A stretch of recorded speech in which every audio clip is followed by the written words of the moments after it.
Welcome everyone. Today we have another new episodes on sustainable ecosystem, and we have many famous speaker like Professor Dave, Mr. Eric. Always I feel positive when I saw Mr. Cart, Mr. Lauren, and we have our famous activist Mr. Alex. So World Talent Economy Forums, we are moving with different universities, academia, different policymaking institutions, NGOs, corporations, and we are collaborating with a lot of youth communities.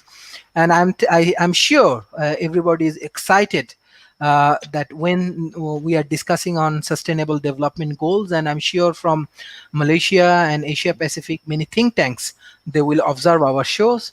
So I want to start with Professor Dev. So hello, Professor, how are you? You have a huge experience on sustainabilities and the green technologies. So how do you want to introduce to this session? Well, we could start with an introduction of what I've done and what I'm going to do, because I'm always working on something that I consider to be important. Let's do that. I'm Dave Finnegan. I'm the first green actioneer, but I'm not the last green actioneer. I've worked with over 60 students at the University of Central Florida to create the Green Actioneers program. And our job is to solve the world's biggest problem, which is climate change. I have had 60 interns, and I gave you some photos, which you might want to show throughout this talk of some of the interns, for instance. We think that change doesn't just trickle down from the top in society. It also bubbles up from households to neighborhoods and to political divisions like cities, counties, states, and provinces, and even to countries. And up until this point, all the discussion about climate change has been about what should be done by industry and what should be done by countries. But that's not necessarily how things change. So we want to go right back to the bottom of the pyramid and work with households. So to do that, we've written a book, and the book is called The Green Actioneers Workbook. And it tells about over 100 actions that families can take in order to go green, to save water, to save energy, to save money, and eventually to save the planet. Now, this book alone is not going to save the planet, but what it's going to do is get people to move from awareness to interest to action. And that's the path that they have to take. The program that we've designed includes classes in the school throughout the school day for elementary and middle school kids, and then an all-school assembly at the end of the day and family night in the evening. So any school can start the program and distribute the book, because the book has in it all the instructions for how to do that, how to spend your day and how to spend the evening. But the reason we're doing this is because there are innovators like the people who are watching this and yourselves, who went right from becoming aware of the problem to become activists. But most people have to go step by step to advocacy. They can't just leap up there. So this book helps people to take those steps to go from awareness to interest, to take a little bit of action, to see how that action works, to make sure that they want to keep doing this, to get on the pathway, and to move up to advocacy. So that's our job, and we are reaching the early adopters first, and those are the people who are watching this program, and then we reach the early majority, people out in the community who are interested, and then we reach the late majority, the people who are the last ones to come on board. But we can ignore the laggards. The laggards are the people who are saying, "Oh, it's not happening," or "I'm not involved," or "It doesn't concern me, but eventually we'll reach them as well. But we've got to go step by step, and that's our job, is to go step by step from where we are to sustainability, and maybe beyond sustainability, to actually repair the planet. So that's what I'm doing. Mhm. Okay. Thank you. Thank you. Mr. Cart, how are you today? What do you want to add for sustainable ecosystem? That's really great. I'm glad you put that book together. Would have loved to have had that resource when I was teaching science. I think he just really hit the nail on the head. You've got to get your foot in the door. For me, the largest step for me going into my environmental advocacy was joining 350.org for the World Climate March. It was my first march, and it just had a catalyzing effect that got me further into my environmental advocacy. I try to do things like eat a plant-based diet, reduce my energy use. I've been saving for a long time. I can't wait to buy my first electric car, and then I can't wait to have it scrapped 10, 15 years down the road and be riding around in electric taxis. I'm really, in my writing, I write for Clean Technica. My writing is really focused on early adoption, like Dave was talking about. We can really move the technology and the different movements along with early adoption. It's so crucial. It is bringing the cost down of all the green solutions. Everything from batteries, solar panels, wind power is all falling at a exponential rate in price. And we cannot overstate the importance of early adoption.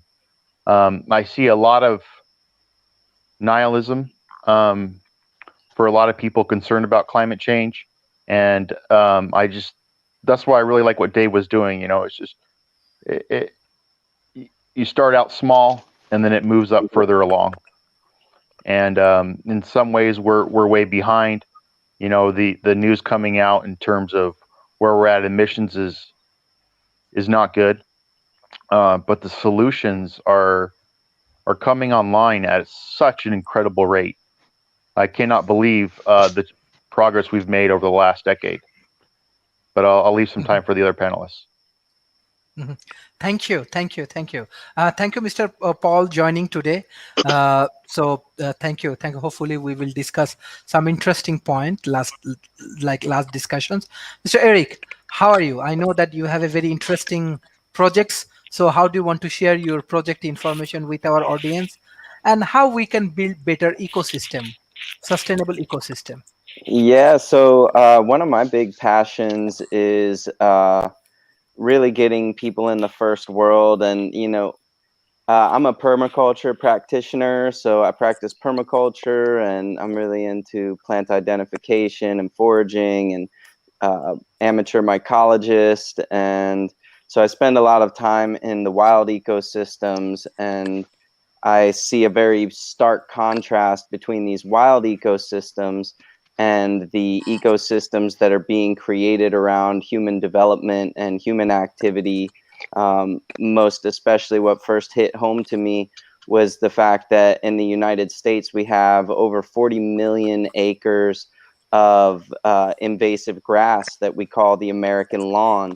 And to me, this is a horrible travesty to uh, be degrading natural habitats in favor of a grass that's not even native to this system. These spreading rhizomatic grasses that don't have very deep root systems, they don't sequester much carbon, they offer very little on the level of ecosystem benefit, and in fact, they support large amounts of fossil fuel consumption in order to be maintained.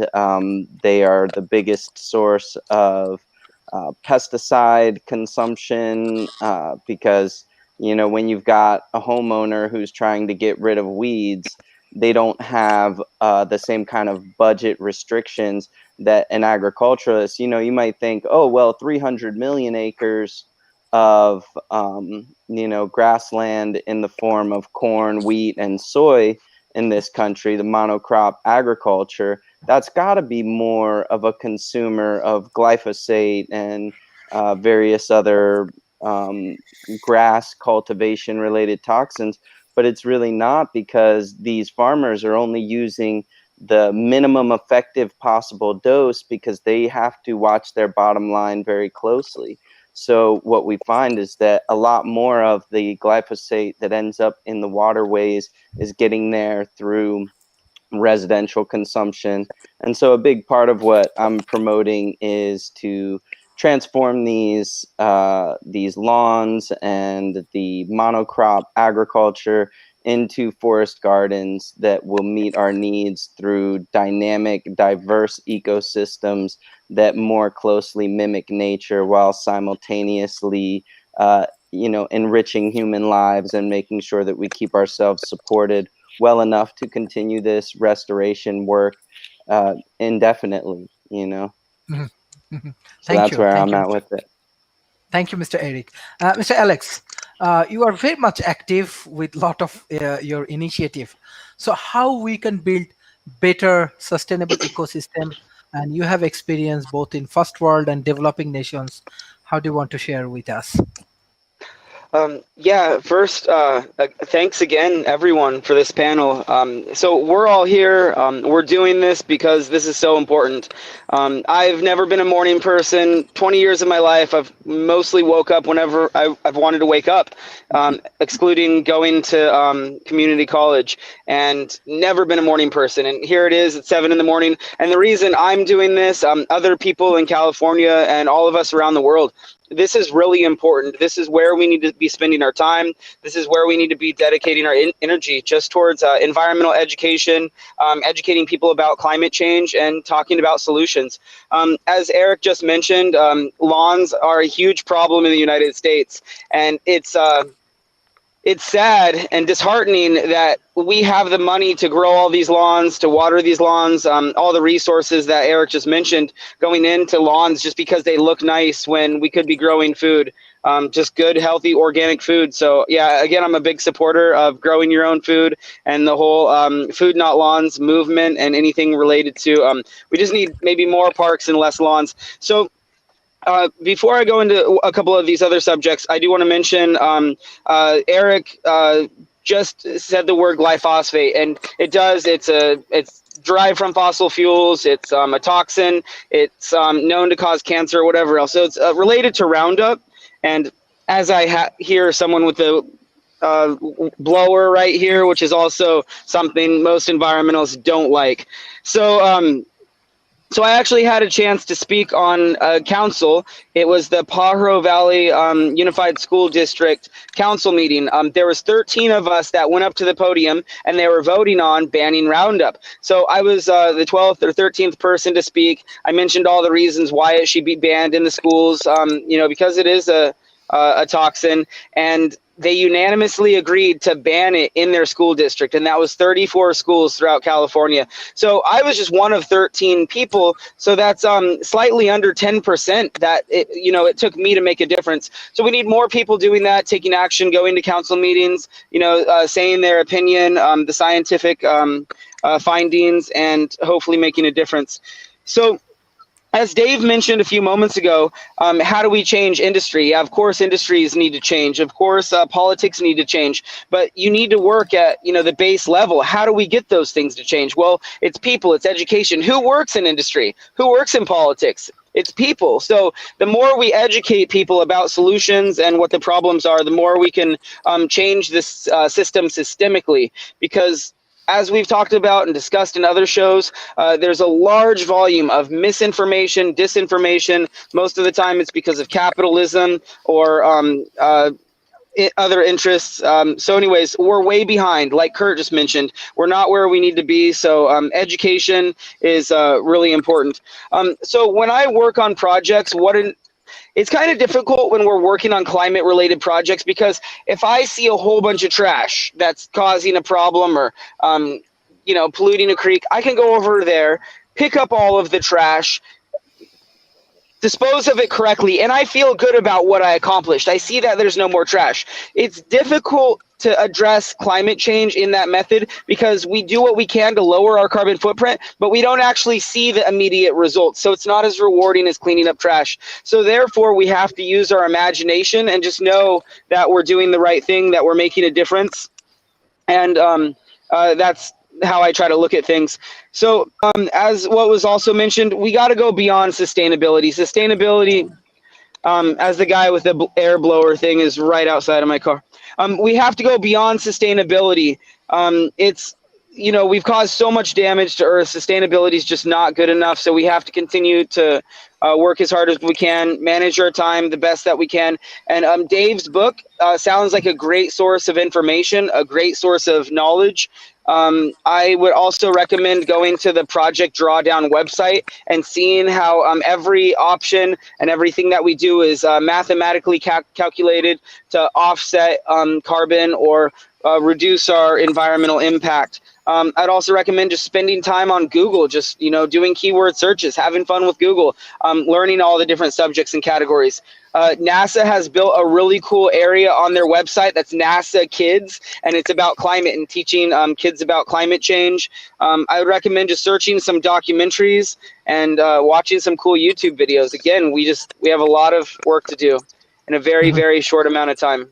So Thank you. I'll go ahead Thank and you. continue back to the panel. Thank you. Thank you. Thank you. Thank you, Mr. Alex. Mr. Lauren, how do you want to introduce sustainable ecosystem?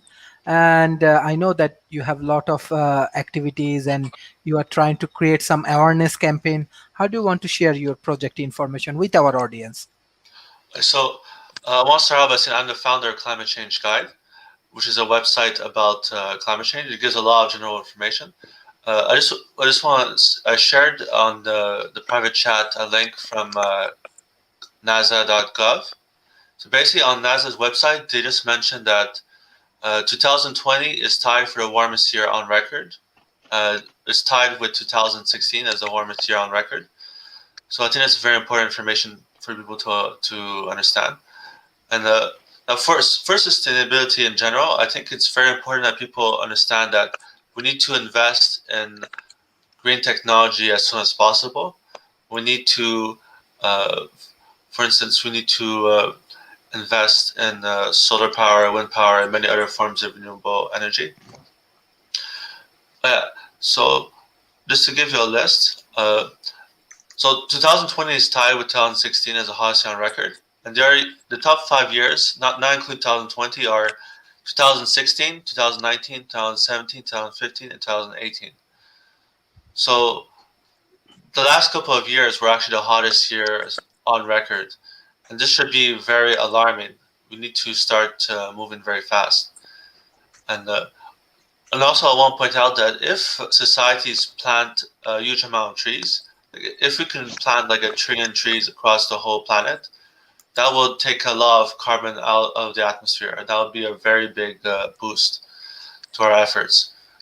So in order to have a sustainable environment, it's not just a few things we have to do. We have to do a lot of different things over time. Also, I want to point out that on my website, I have a page about the documentary Green World Rising. So if people are interested in learning more about climate change, there's these 4 videos that are free on YouTube called Green World Rising. And it's divided into 4 different parts. It's narrated by Leonardo DiCaprio and basically explains what's causing climate change. It's explaining the effects of climate change. It explains how new green technology could solve the issue, and it also talks about restoration. So I urge people to watch Green World Rising, which is again free on YouTube, and I put the link in the private chat. Thank you. Thank you. Mr. Paul, how do you want to analyze about this climate change issues, as well as like how we can develop better ecosystem, even though different country has different challenges right now. Right now, COVID is a major challenges, but how we can take some sort of precaution. Yes. Well, in terms of the global average temperature record that that was just announced. And it's of course difficult to actually determine the global average temperature. So there's a bunch of different groups around the world that do it, right? That includes the NASA site, the Japanese climate agencies, government agencies also have a go at determining it. And there's a subset of NASA called the ISS, the Goddard Institute of Space Science. They also come up with their number, and James Hansen always sort of does a weigh in. But anyway, from all of these things, I mean, our best attempt at determining it, it shows that 2020 actually set a new record. So that is very surprising because, first of all, it was a COVID year and lots of industrial shutdowns around the planet. So fossil fuel emissions were lower by about 7% globally in 2020, but we still set very high numbers in terms of the parts per million that was added to the atmosphere. It was over 2.5, which is on the high end. We have had over 3 some years, but 2.5 is very large. And the baseline used is the turn of the last century, so 1990, 1900, bracketed by about plus or minus 10 years on either side. Normally, when you use a baseline, they try to use a 30-year average because they call it the climatological average. So it's 1880 to 1910 or 1890 to 1920, something like that. Anyway, if you use that as a baseline, the number they came up with for the temperature in 2020 was 1.25 degrees Celsius. But the problem with that number is that when we set the 2-degree target guard band, when the Intergovernmental Panel on Climate Change decided, okay, we can't go above 2 degrees Celsius, what they talked about pre-industrial, and pre-industrial was defined originally as the year 1750, not the turn of the century, not the 1900 average. Okay. So the temperature difference between 1750 and the 1900 average is 0.3 degrees Celsius. So you need to add 0.3 to 1.25, and we're actually at 1.55 degrees Celsius above the 1750 baseline. So this is obviously exceeding the 1.5 aspirational target, and it's much higher to 2 than we'd like. Now, the other factor that's important is 2020 was a La Nina year, and in La Nina years, there's less heat coming out of the ocean, so temperatures are generally a bit lower by about 0.1 degrees Celsius from, say, a neutral year. So add 0.1 to 1.55, and that would be we would have had 1.65 if we didn't have this La Nina phenomena. Now, when there's a powerful El Nino, as there was in the previous record in 2015, 2016, right? The powerful El Nino will add about 0.2 degrees Celsius to the global average. So if last year had been an El Nino year instead of a La Nina year, we would have had a temperature above 1750 of 1.65 plus 0.2 or 1.85 degrees Celsius. So, of course, 1.85 is what we would have had last year had there been an El Nino, as there was in the previous world record. So we're getting extremely close to the 2 degrees Celsius number. That temperature was also nudged up because although fossil fuel emissions were lower, so less greenhouse gas emitted by humans, there was a lot of greenhouse gas emissions emitted from wildfires and from the permafrost up in the Arctic and other things. So the danger is that the longer we leave acting on slashing fossil fuel emissions, the more danger and risk there is of having huge emissions coming from the Earth system itself. Taking it sort of beyond our hands, if you like. So those numbers, of course, are the 1.85. Of course, that's global average temperature, right? So nobody lives in global average temperature conditions. We live in cities, we live inside continents, next to waterways, etc. So if we're away from any body of water that has a moderating influence, so that would be termed a continental climate, then the temperature is at least double. The temperature rise is about double what the global average would be. So all of us living on land, if we're nowhere near water, coastlines or lakes or whatever, we're living in double temperatures already. If we're in the ocean, of course, are not in the ocean or something, the temperature rises a bit lower. Also, our latitude is important. The higher the latitude that we have, the further away from the equator we are, the higher the global average temperature rise. So if we're up in the Arctic, it depends on how you define the Arctic, but north of, say, 66 degrees latitude, the temperature rise is about 3 times faster than the global average. Go a bit further away from the equator, and it's 5 to 8 times faster than the global average. Also, if the elevation that you live at is important, if you're at higher elevation, then the temperature is rising much faster than the global average. So if you're near the equator and at higher elevation, then you're probably facing at least 2 or 3 times faster warming rates than the global average. So now if you're at higher elevation and higher latitude, right, and nowhere near lakes or oceans, and your temperature rise is much larger than the average. So all those factors come into play.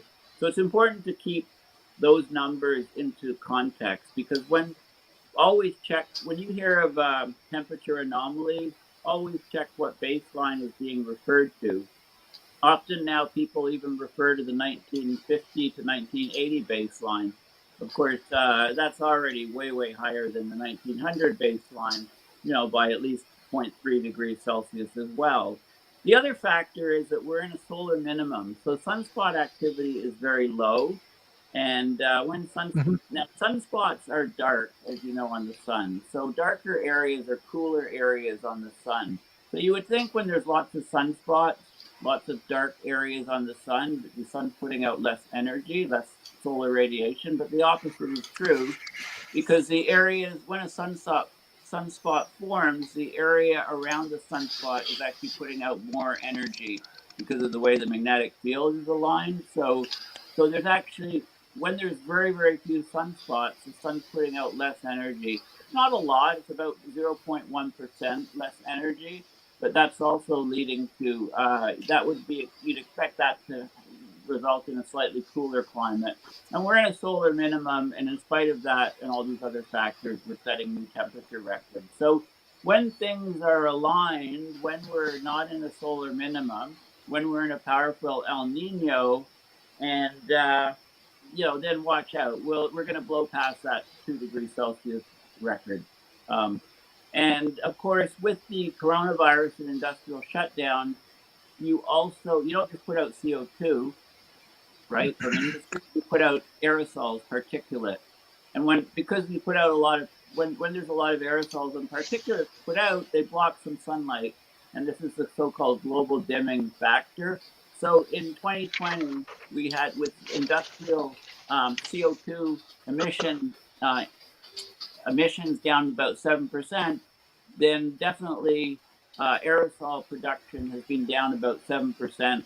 And that's contributed to the record temperature that was set in 2020 as well. So I just wanted it to be clear, always check the baseline when you're talking about temperature anomalies or what the global average temperature is. And also check the space of where are they talking about? Are they talking about the overall Earth, just the northern hemisphere? And remember the amplification of temperature because of continental effects, altitude, and latitude. Okay, so I wanted to get those points across. And in terms of I loved Alex's point about cleaning up trash. When you clean up trash, you feel productive, right? You feel like you've done something, you can see the result. But of course, that's not the case with work on climate change. So I think the key thing is that, we know what we need to do, we know what's right, and we should do that and not expect to see results. right? If we expect to see results, we're disappointed. It's not like cleaning up trash, but it's important. So we need to get we get the inner satisfaction when we work on climate change, because we know that it's the correct thing to do, and we should not have expectations that we see results, because we'll just set ourselves up to disappointment and we'll lose our motivation to do the work on climate change that we need to do. And we do it because what else is there to do, right? What else is more important, I guess. Anyway, thank you. I don't want to go on and on much more. Okay. Thank you. Definitely, we will learn more things from you, Professor Dev. Basically, hello, Professor Dev, can you hear me? Yeah, I can hear you. Yes, when we discuss about this ecosystem, we have to think about many things: our infrastructures, our roads and highways, our energy systems, our manufacturings, our education and healthcare systems, our food production. Many things actually we have to think, and especially we need more support from governments. We need more support from local ecosystems and global collaborations. On the other hand, in the developing nations, still we are observing many things happen which is against climates. It's happen everywhere. So what your observation? How do you want to analyze better ecosystem?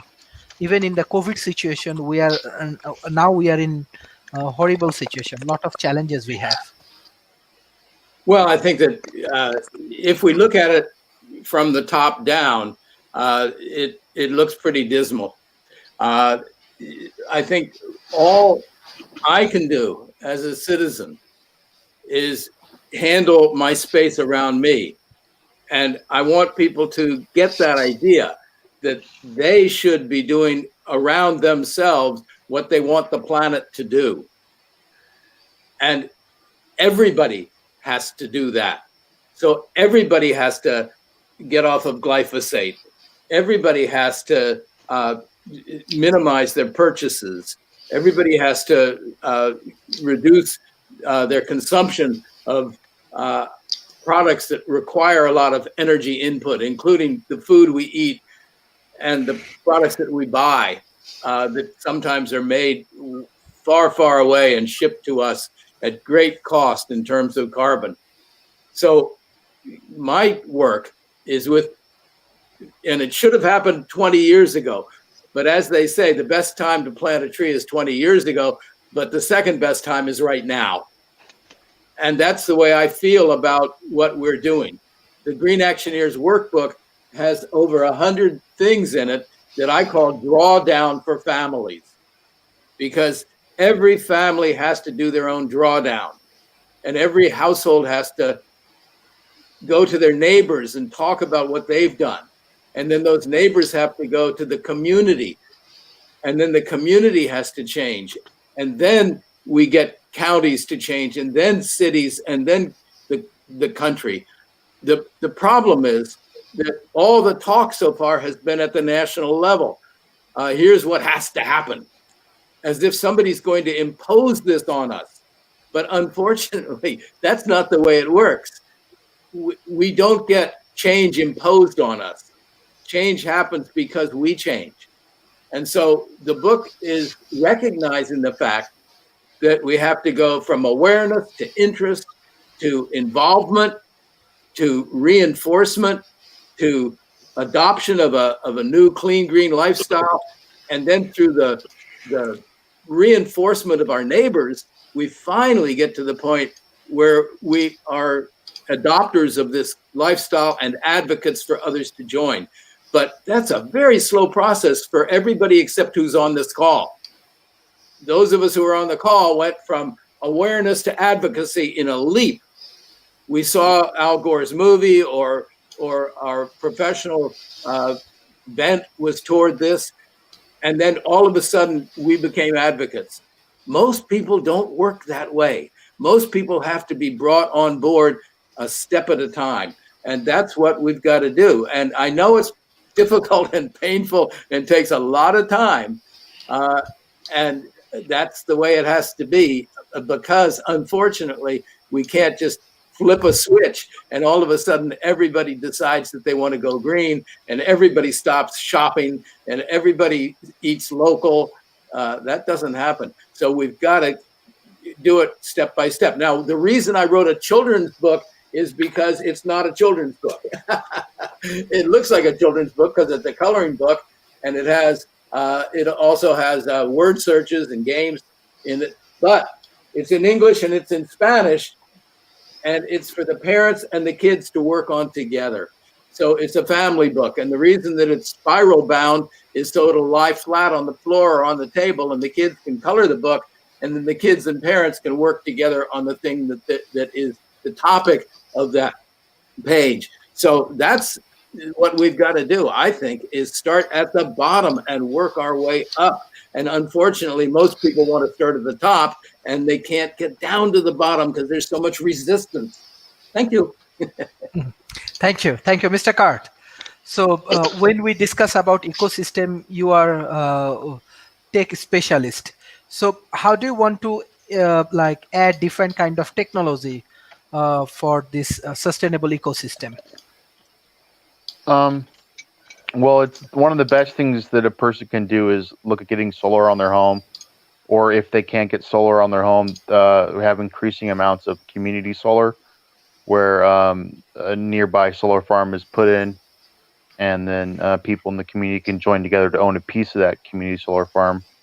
One of the simplest things to do is also get more insulation in your home, and hopefully we'll be switching over to electric heat as well, because it seems like the grid is going to get greener and greener over time as solar and wind just continue to fall in price.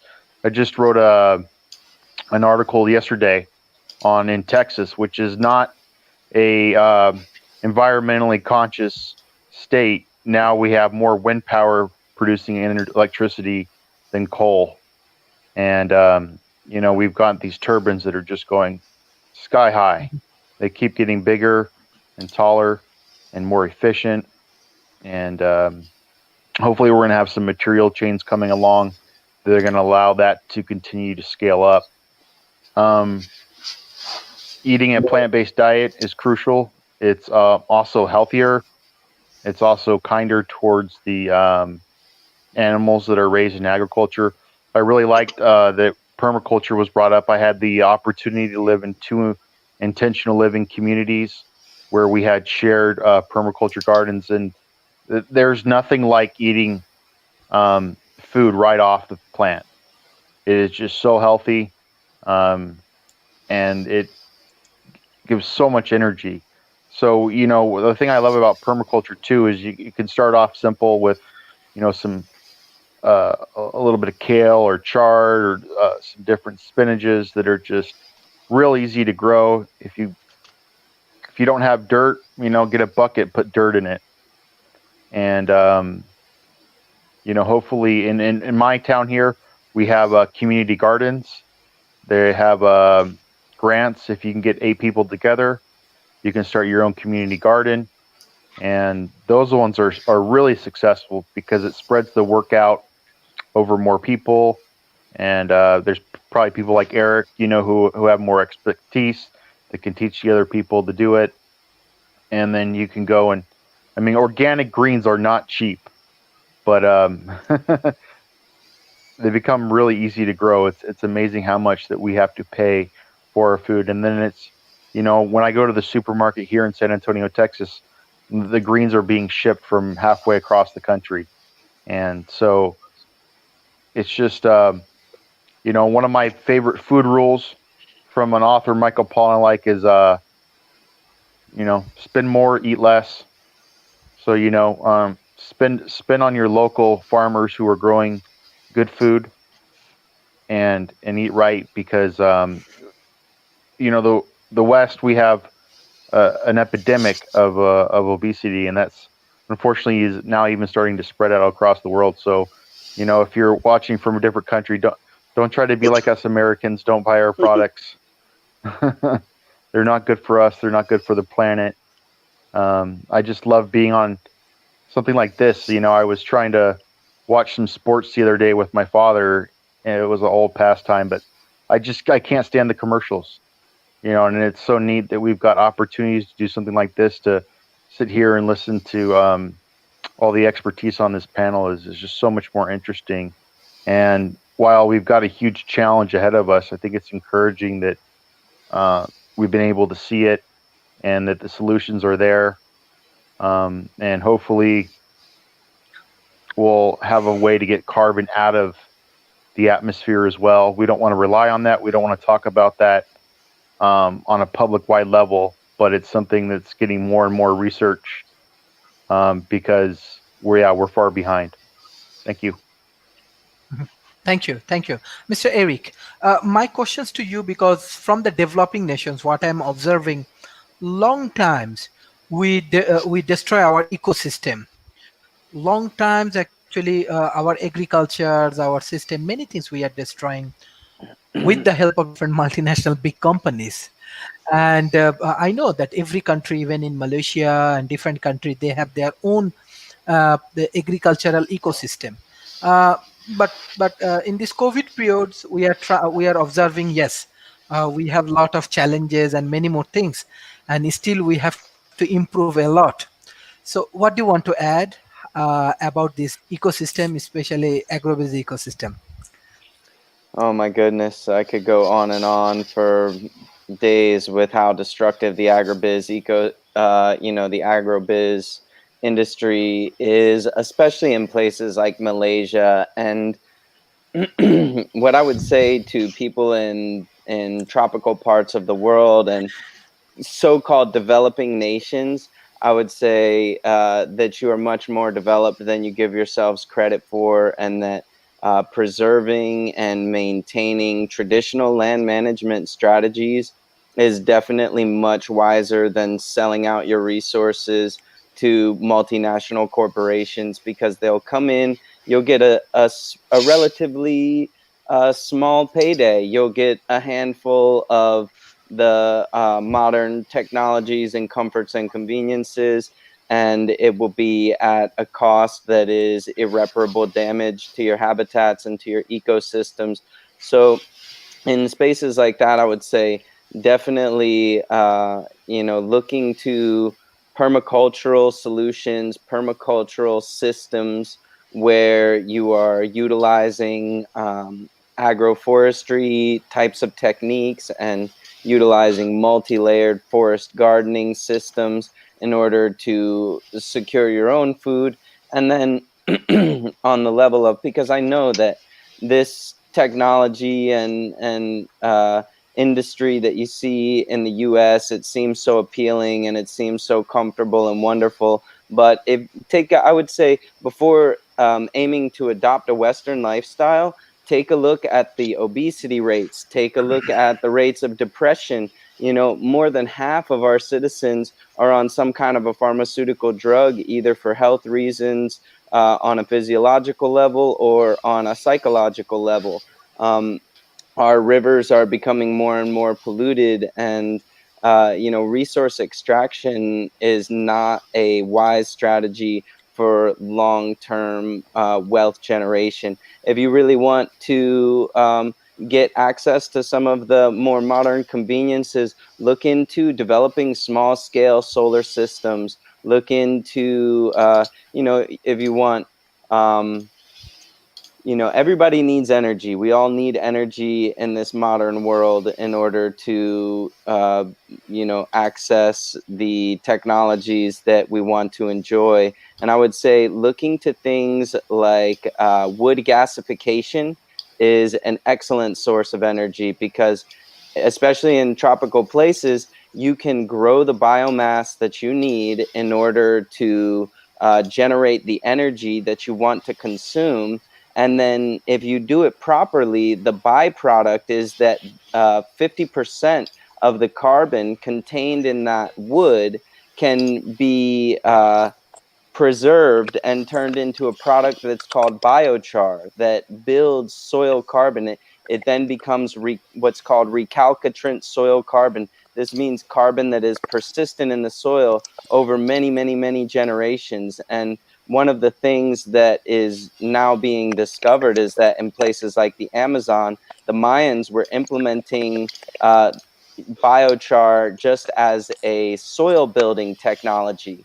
But with our modern understandings of thermodynamics and combustion processes, we can harness the energy that is consumed in the process of producing biochar and simultaneously put carbon into the soil that can last for thousands of years. We can see in the Amazon places where, you know, in the wild jungle, the lens of soil is relatively shallow, and then we find in these old Mayan settlements and villages, there are pockets of soil where the topsoil is black and rich and juicy, and it goes deep 10, 12, 15 feet. And that's a byproduct of their usage of biochar. So that's a very important technology. I would also say composting technology is a major way of generating hot water. And that's probably one of the, I spend a lot of time in the forest. And when I get back from a backpacking trip and I've been in the woods for days or weeks at a time, the first thing that I am so thankful for is to get into a nice hot shower and, you know, wash my body off. And we can generate that same, we can use the composting process to generate heat.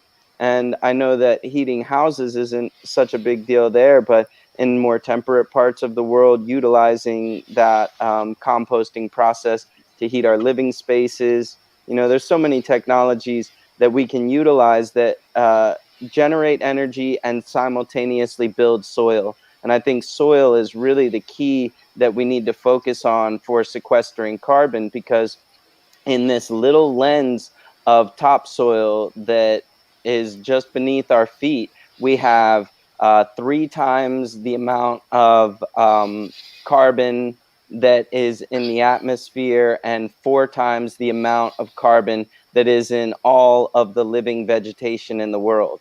So focusing on building soils as rapidly as possible is a very essential element in this modern time. And so if we want to steer industry in a more regenerative direction, we need to focus on technologies that meet our needs while building soil. So that would be my input there. Focus on the soils as you develop. Thank you. Thank you. Thank you. We have our new guest, Mr. Lin. He is actually my friend, and he has a very successful e-commerce site, and he is doing a lot of work. So, sir, today actually we are discussing about the sustainable ecosystem. Thank you for joining in WTEF forum. So, can you please introduce yourself as well as introduce your projects with our audience? Yeah. So, my Mr. name Lin. is Lin. I think, can you hear me? Yes. Good. Yeah. Yes. And I'm going to apologize because I didn't see Sharif's text or his message until I just finished a Zoom, and I got to get on another one in 5 minutes. So I'll make it quick. I am Lynn Shepard. I'm a non-recovering entrepreneur, and I have 7 businesses, none of which are involved, unfortunately, with ecology, but I'm very concerned about it. We have composted for years. I think that's very important for people to do. We've grown a lot of our own vegetables, and the last 2 places the last place we lived, we were mostly forested, and the sun was in the wrong direction. But where we just moved, we're getting ready to start a new garden so that we can produce for ourselves. I have, and I was listening to what Eric said, talked to some people who have dealt with large corporations, and it's absolutely amazing that some of the corporations give them maybe 2 to 5% of the revenue they generate for the products that they sell. So that is the way, unfortunately, for large corporations here in the U.S. Wish it weren't so, but unfortunately, that's the way it is. You know, I love to learn, and it sounds like there's a lot to learn about. And what can I say? It's nice to see everybody. I just popped in because Sharif wanted me to, and unfortunately have to pop out to go to another meeting. Hopefully you can join again in the future at some point. Thank you. Thank you. Yep. Yes, we have sessions. We have sessions on climate change and many more things. Mr. Paul, yes. What do you want to add? We want to learn more from you about this temperature change and these issues. Mr. Paul, can you unmute? Oh, am I muted? Yes. Okay. I think Okay. you have to unmute me. You're good now. Yeah, we got you now. Yes. And you. You can hear me now? Yeah, you're good now. Okay. Yes. Yes. Okay. I think you had me muted. So, or maybe not. I don't know. I lost the connection and it reset. Maybe it changed the setting. I had a couple questions for Eric about the soil. I guess the composting, the microbial decomposition of the organic material. That's what generates the heat. So maybe Eric could talk a little bit about how you use that, you extract that heat from your like to be used in a useful fashion, like for your house or whatever else. How you go about what your setup would be to do that. And the other thing is, one of the things that's happening as climate change proceeds rapidly is that we're getting migrations of plants and animals to higher latitudes because as the planet warms, the ecosystems that they're comfortable and that they thrive in are actually becoming too hot, and the rainfall conditions are changing. So they're going to cooler places, which means to the animal or plants more slowly to migrate towards the poles. So in Canada, for example, in areas that were in the far north that were once permafrost and tundra, as the warming occurs and we get the thawing of the permafrost and tundra, then the conditions there are conducive to more conducive to having tree growth, for example. I know in some parts of the north, a decade ago, maybe the tallest plant was a few centimeters or inches to Americans.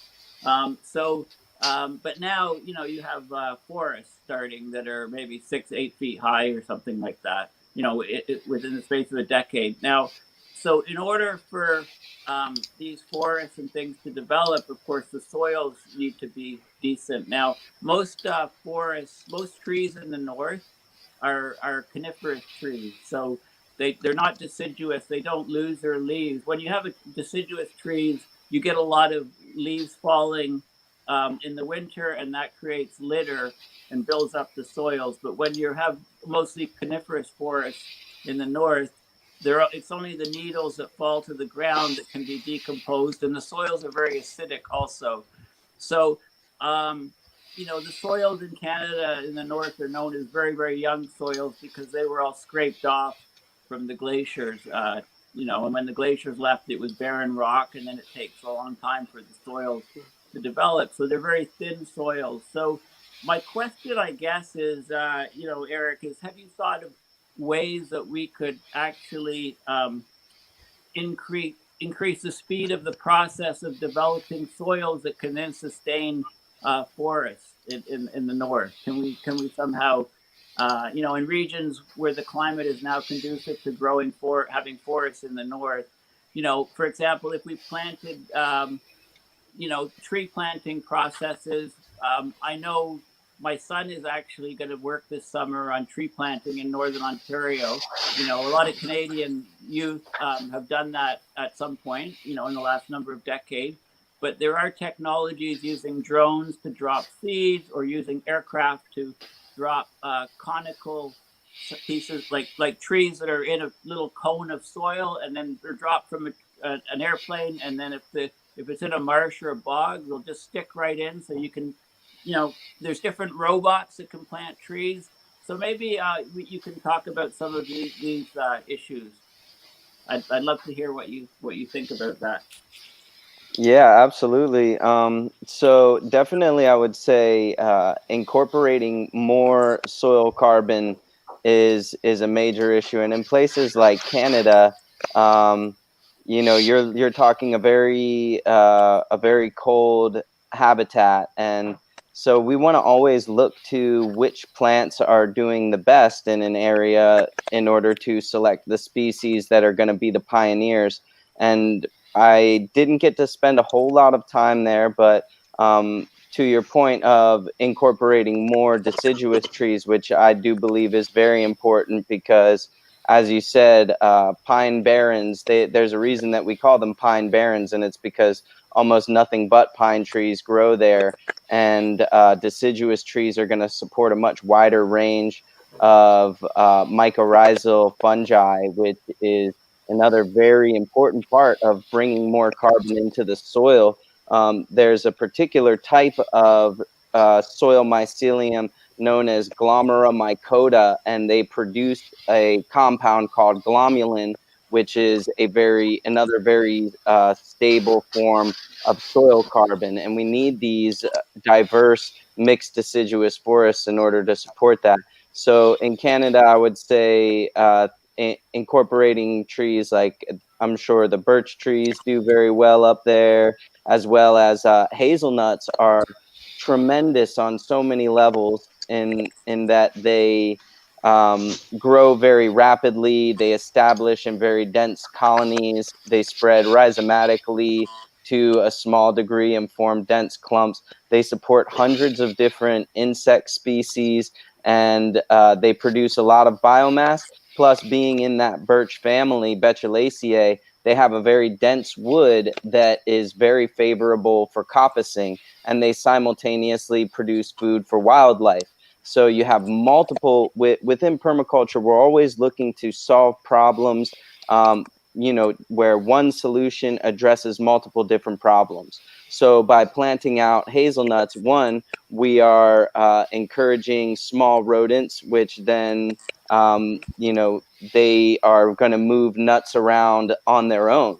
So you can, rather than recruiting drones, which, by all means, I'm totally in favor of us recruiting drones, but squirrels literally work for peanuts. So it's a little bit easier. And so, we can plant these trees. And I also like to think, what happens if some kind of a super virus wipes out humanity entirely? What are the actions that we can take now that are going to have the most long-term beneficial effect? And Nice, so good point. if we plant hazelnuts now, they form a self-replicating system that they will slowly spread out from there. And in particular in Canada, I think you would want to focus on the most cold hardy species, which is the beaked hazelnut, Coryllis cornuta, or as well, hybridization that will encourage larger nuts for human consumption.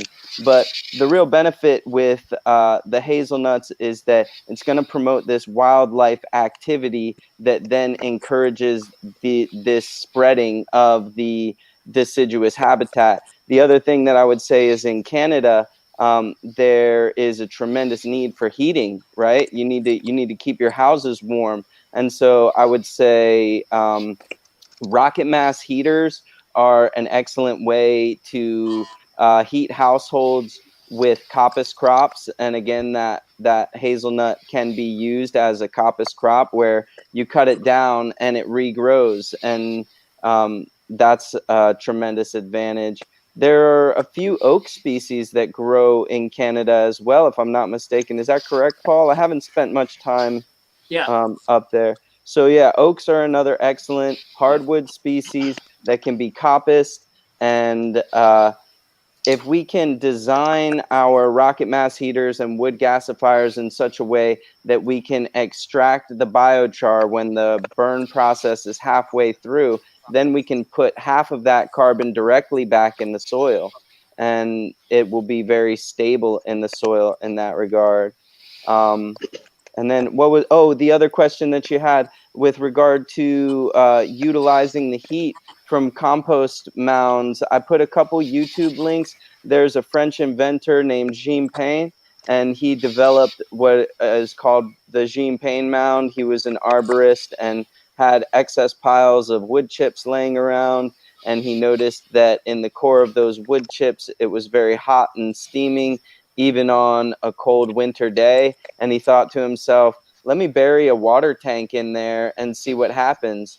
And what he came up with was a means of heating up water to 150 degrees inside of a compost mound, and they call it the Jean-Pain mound. And you can then utilize that to address your hot water heating needs, which accounts for about 11% of our household electrical consumption in the United States. I'm not sure what it is in Canada, but 11% is a significant amount when we consider that most of that electricity is coming from coal-fired power plants and nuclear and hydraulic fracturing of natural gas. And so there's all of those issues with the types of fuel that we're using, but then there's also the issue with the distribution and conversion, where we're losing energy all along the way. More than half of the energy that we actually produce in the United States gets lost to distribution and conversion. So these small scale, at home, DIY kind of energy solutions are the ones that excite me the most. And to your question earlier, Sharif, about how can these things apply in developing nations, these are going to be the technologies that are most appropriate in developing nations as well. And I think that in developing nations, it's really beautiful that there's still such a sense of community and connection. And so when one person in one village figures out, hey, a wood gasifier is a lot more efficient than just burning an open fire. Oh, and by the way, there's not so much smoke, so you end up with less respiratory diseases. And we can do these compost piles to have hot showers, and we can use the biochar that's left over from our wood gasifiers to filter our water so that we get cleaner drinking water, and then still utilize that carbon to put it into the soils. This is the kind of function stacking, we call it stacking functions in permaculture, when you utilize one technology to address many different needs for humanity. So I hope that answers your questions to some degree. Thank you. My knowledge is Thank still you. pretty limited too. I'm sorry.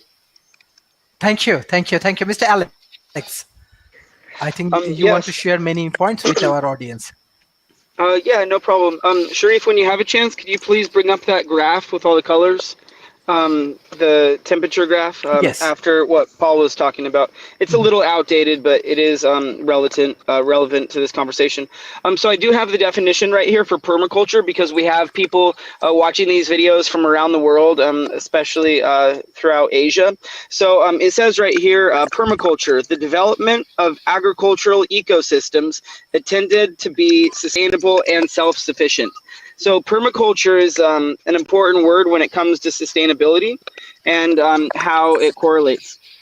So this graph right here is from the Intergovernmental Panel on Climate Change. I believe this image is from 2014, but this just gives us an idea or a visualization of how we can reduce the parts per million of greenhouse gases in the atmosphere to hopefully reduce average Earth's temperature, as Paul was discussing. Now, Paul's welcome to discuss this image or this concept. So basically, if we continue to lower our individual carbon footprint, reduce our environmental impact, reduce waste, and do all these things on top of fire prevention, because every time there's a fire, that releases a huge amount of carbon into the atmosphere.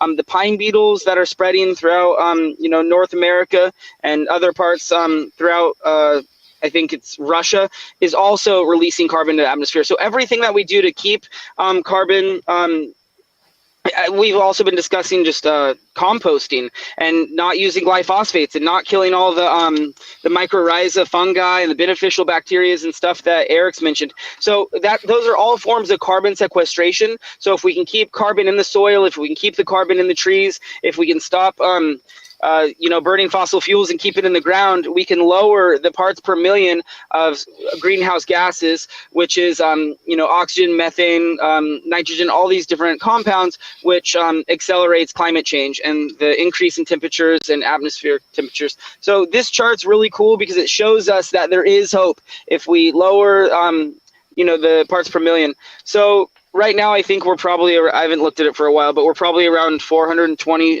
430 parts per million in the atmosphere. So Kurt mentioned weatherizing your home. Now, there's a lot of different forms of weatherizing. You can use insulation, but also there's thermal cameras and technology, how we can see where heat or cold air is coming out of a home, so we can address those issues. Because anytime we have a home and we're heating homes and the heat's escaping, it becomes less efficient. So when we waste energy that we heat energy, or whether we're using ACs to cool an area, we're burning fossil fuels. Most of the time we're burning fossil fuels to get those energies. So when homes are more efficient, it helps us individually, again, lower our carbon footprint. Bernie Sanders had a really good plan how to go through and weatherize all of the homes, or a large percentage of the homes in the United States, to address this. So this also goes back to, anytime we waste water, that's wasting energy, because it takes energy to make clean water. So when we waste water, we waste energy. When we waste food, we waste energy, we waste resources. All of this adds to climate change, and it accelerates all of the issues. So Eric also mentioned another cool term. I hope more people research biochar. It's a cool thing that we know about. There's a wonderful Facebook group that's like a biochar Facebook group. I'm in that group. They're always talking about all these techniques, how to distribute it, how to make it, what it is. And again, it's biochar. It's another huge solution. And then, so as Paul asked, Eric, I hate to answer Eric's question, but one of the ways that I saw composting was either heating homes or creating hot water, is they ran a whole bunch of tubing or piping in a large area, and then they just filled it in with organic material, compostable material.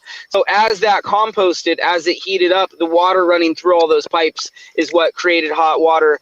And it was like approximately twice the size of an average vehicle from what I saw. I don't know if there's other methods of how that's done, but that was one of the ways that I've seen. So yeah, again, just taking carbon out of the atmosphere. Paul was also mentioning the changes in temperatures, global temperatures. So here in California, we used to be able to grow grapes in close to this region, but you couldn't grow them much further north from like Central California. But now, because of increase in temperatures, people are growing grapes far north. I think all the way into Oregon and Washington now, because yeah, things are changing. And so it's not only the weather patterns, it's just the climate. So we're able to grow food in areas we didn't used to be able to grow food. What is upsetting to me is a few years ago I went to Nepal, and they are so dependent on the climate, the hydrological cycle, and the monsoon every single year to provide them with a specific temperature range with water, and that's how they thrive. And they run their permaculture systems to grow their food, to save their food for the next year. And I was in the Himalayan foothills of the Gorkha district in Nepal. And so when the climate's offset, it drastically impacts different people around the world that can't be more resilient, that are not dependent on getting food from different resources. They don't go to a store and buy, whatever's available. They're actually growing their own food. So, they're extremely dependent on the climate. And this was also mentioned in, this discussion. So there are a lot of evil companies going around, such as Monsanto, or whatever Monsanto decided to change their name, and they're trying to get people into contracts for their glyphosates, for their fertilizer, their synthetic chemical rodenticides, and their seeds, and whatever they're doing. So there has been tens of thousands of suicides because people and farmers couldn't pay back their contracts. So again, I would just go back to like Eric was mentioning earlier, just stick to permaculture. Try to you don't necessarily have to start purchasing from I would just stay out of contracts and not necessarily let in developing countries from coming in and trying to sell you seeds and all this synthetic everything if things are working where you're at. And that's just another topic, because that's caused a lot of hardship and difficulties for people around the world. So Thank you. Thank you. We have our friends, Mr. Laurent. So how do you want to add from this point? Yes. You mean like sustainability in general, or? So one thing you can hear me, right? Yes. Yes. Okay. So Yes. So, like during this discussion, we talked a lot about the things that we should do, but I think we should mention also the things that we shouldn't do. So, although it's good to do all of these different initiatives, if you have like a huge disaster, such as like I'm from Canada, and in my country there's the tar sands of Alberta. Tar sands of Alberta is probably uh, like one of the worst environmental disasters in the whole world, and that releases a huge amount of greenhouse gases. So if you want to become sustainable, we shouldn't just do like composting and that sort of thing, but we also need to stop the bad things from getting worse and worse. We need to have more environmental laws, more environmental regulations. In the United States, under the Trump administration, they removed over 100 different environmental regulations. Hopefully, the new administration will bring back those environmental regulations. So I think across the world, we need to have a lot more environmental regulations to protect our water, to protect our trees, and so on. So I think it's very important that we also fight in the legal system. We need to spread a lot more awareness, and we definitely need to do more regulations. So in the case of the tar sands of Alberta, there's what they do is that they remove these huge forests, and then they pump heat into the ground for the oil to rise up, and then they spend a lot of energy to process this crude oil into gasoline. So basically, we need to stop these things from happening. We need to have laws that will at least slowly shut these systems down, or rapidly shut these systems down. Um, so yeah, so I think when we talk about sustainability, we need to also talk about stopping such stuff like fracking, or tar sands, or uh, even offshore oil drilling, which could cause huge oil spills. We need to stop a lot of the bad stuff too. So that's the point I wanted to make, and yeah. Yeah, and one of the problems with working only at that level is that what really drives that purchasing of oil is consumer demand. And in our country, over half of the fossil fuel that's put up into the atmosphere is from consumer demand. Transportation, food, products we don't need that are shipped distances, and just our ingestion of this oil product is what makes the tar sands make money. What we've got to do is work at both ends of the scale. We've got to work on shutting down the tar sands, and we've got to work on removing that demand from the system. There would be no demand were there no people. So we have to say, what is it that people are demanding that creates this? And so it's a moral dilemma that we have to face now as a society at all levels, from the top to the bottom.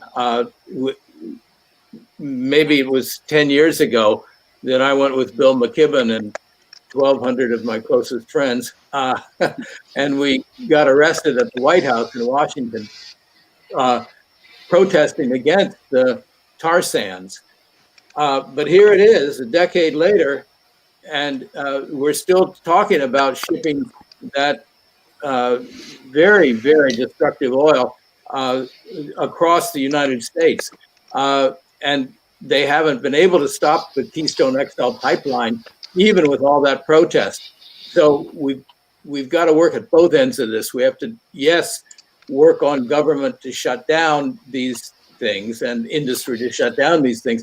But on the other hand, we as consumers have to use less of the resource ourselves. And that's the dilemma we're in. It's not somebody else's fault. It all comes back to me. Thank you. Mr. Cart.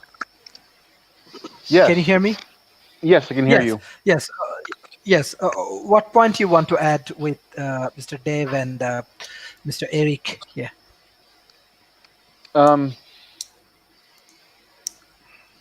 Yeah, it's really a combination of the two. We can continue to do both, to lower the demand, to tax consumption, and definitely want to get a carbon tax going. We can attack it from all things. I really believe in a diversity of tactics. One of the things I like so much about Dave's emphasis on little things is it's you got to have some small wins. You know, if you can go solar, if you can dramatically reduce your consumption, and feel that experience of going green with other people, it's very motivating to then get up and be an advocate on some of the larger things where we're pushing, whether it's at a state, local, or federal level. I actually don't do too much at the federal level. I'm an emotional person. I need the small wins. So for me, it's my advocacy is really focused on early adoption. And I just think it's important that we have a diversity of tactics, and that we really go out and try to find new people to join our movement. And particularly, I mean, Dave's so smart because he started on a book for the family. I mean, that the adults are busy, but the kids, you know, I taught science and social studies and language arts at the middle school level, and it was really hard to teach them about, you know, the different ecosystems and their favorite animals, and then to have to turn around and explain that these ecosystems are going away. You know, one kind of random tangent that I like to go off on today, because we kind of have been talking generally about climate change and different things, but I was trying to think. Well, the topic today was sustainable ecosystems, and you know, one of my favorite stories about bringing back ecosystems is Yellowstone, which is a famous park in the United States of America where we have natural hot water geysers, and so we've protected it for a long time. But in the 30s, we took away the wolves, and when you take away the apex predator, that affects everything. And we had the elk got really fat and lazy and just kept hanging by the streams and kept eating all the specific type of trees. I forget which ones they were, but they were the main source for what the beavers ate and for how they built their dams. So we took the wolves away, and then the elk ate all too much of the plants, and then we didn't have the beavers. And then when you didn't have the beavers, you stop having the dams, and you need the dams to create the the waterways and the ponds for all the other life. So when they actually brought wolves back into Yellowstone, it brought back the whole food web. Everything in the ecosystem is all balanced. Nature balances everything. So as we try to go back and look at our ecosystems, it's going to just take a tremendous amount of study to bring back our natural ecosystems and our biomes. And thankfully, we have a lot of people working on that. And so much of our natural habitat has been taken away. But at the same time, we are able to bring back these hundreds of different species of animals from the brink of extinction. You know, we are in the sixth extinction, but there's still a lot that can be saved, a tremendous amount of the biodiversity, different types of life that we can bring back. And that is, I find that to be very motivating for the young students that I've worked with over the years. Unfortunately, I no longer teach. That's why I'm kind of laying down. I have a bad back. So, but I've transitioned into being a writer and an entrepreneur as well. I'm hoping to get my businesses greened here in the next 2 to 3 years. I'm looking forward to buying a Tesla Cybertruck, and I'm going to be driving across the country, taking that into small towns who have never seen anything like that, taking it to schools so that the kids can see it. And I hope to rent that out a lot as well. I wouldn't be getting a Cybertruck in 10 or 20 years, but because this early adoption is so important, I'm going to get it while it's moving on, because that's going to lower the price of batteries. And that's really what we need to get 100% renewable energy system. Is we've got to have energy storage. So I'm kind of jumping around on tangents. Sorry about that. It's I'm also not a morning person like Alex. So, but I'll search Okay. some time for the another panelist.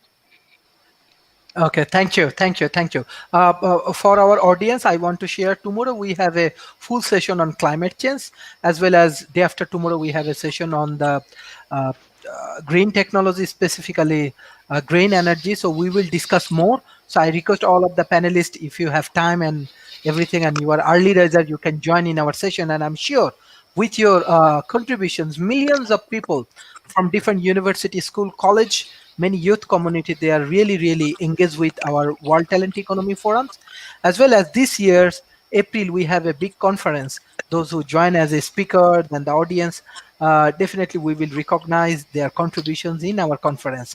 So thank you for joining today's session. Mr. Eric, I think you have many things you want to share, especially food security. Malaysia also focus on their food policy. Singapore also trying to grow their food, even though they are very small country. 80% of their food they have to buy from other country. But what the solution we have? Because when we think about ecosystem, we need to think about organic food system. But now we have a lot of challenges. I think audience also have same questions about this food business sustainability is and at this point. Yeah, so food system sustainability is a huge issue, and I think especially in tropical countries where you have sandy soils that are relatively poor, and there's a lot of jungle habitat that is very, very delicate. And I really want to encourage that any food system that gets developed in these tropical nations needs to really focus on tree crops as the primary um, source of food. If at least 50% of the diet is coming from tree crops, then we can ensure that the soils will be retained. Because when we look at the food system is probably the number one consumer of petrochemicals of any industry on the planet, petroleum products and petroleum byproducts, including nitrogen-based fertilizers, including fuel consumed for tractors and things like that. But it's also one of the biggest emitters of carbon, and that is a byproduct of killing the soil microbes. When we till up soil, we are releasing the carbon that is stored in the organic matter by killing that organic matter. And so that CO2 gets released into the atmosphere, the soil gets depleted. And in places, like Malaysia and Singapore, where you have sandy soils that are relatively poor, unless they're in the forest, then when that forest gets eliminated, the monsoons come along, it washes all of the organic matter into the waterways, which compromises wetland habitats. And the end result is that you have poisoned waterways that no longer have fish in them, and you have desertified land where there's no more topsoil, so growing food then becomes impossible. And I want to encourage these countries like Singapore and Malaysia, please, please, please, before you go signing contracts with big agriculture, look at the United States and look at the dust bowls that have happened in the Midwest, and look at the way that the average land rental agreement for a commodity crop farmer is only 30 years. And that's because after 30 years, the land needs at least a decade being fallow before it can be productive for crops again. And we have very different soils with a lot more clay and more moisture retention, and we have more spring water, and the lands here are much older because we have the Appalachian Mountains. For example, in my bioregion of the United States, we have the Appalachian Mountains, which have been above land for over 3 billion years. And so, or excuse me, 1.8 billion years. I was thinking of the mountain range in Africa. But we have very old soils. We have a lot of organic matter. We have a lot of clay in our soils. And these are all very advantageous. In places where you have sugar sand as the base layer of sand, and where I am right now is Florida, so I get to see a lot of what happens when deforestation comes along, it ruins the rivers and waterways. It doesn't matter how much money you have if you can't drink your water and if you don't have good soil. So I would say focus on tree crops, focus on perennial agriculture that does not require and necessitate tilling of the soil on a repeated basis. One of the best food production systems for the tropics is known as syntropic agriculture, and that's where you're utilizing early successional species. So in every part of the world, these concepts are applicable to every part of the world, but especially in tropical regions, we want to focus on bringing in early successional species that can tolerate very poor soils and drought conditions, and those would be the source of organic matter in the system, because it's biology that brings fertility to the soil, not fertilizers. And this is a very important thing for us to remember. That's another benefit to the biochar, is that all life on this planet is carbon based. So when we add carbon to our soils, it increases the biology, it increases the nutrient retention of the soil, and therefore increases the life carrying capacity of the lands that we're living on. So look into syntropic agriculture, focus on tree crops, focus on broad diversity as well. So in places like Malaysia and Singapore, you have you might say, oh well, he said to focus on tree crops, so we're just going to do a coconut plantation, or we're going to do a banana plantation, or we're going to do a palm oil plantation.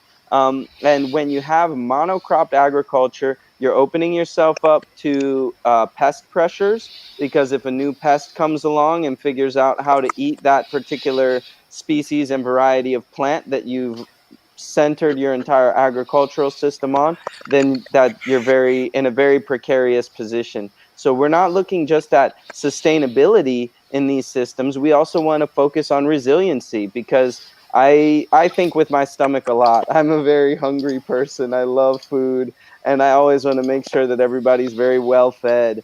And so when we have a diverse system where there are multiple different tree species that produce large yields on a consistent basis, and we have a high diversity, that's where we're going to ensure the most resiliency in terms of our ability to secure our food for our family and friends and our loved ones and our community, and B, the most sufficiency and sustainability and regenerative quality within our food system for the environment and the water systems, and attracting good animals and good insects into our systems, because there's resiliency in that as well. Thank you, Mr. Alex. Yes. So we do these videos. These videos are educational. They reach a lot of people.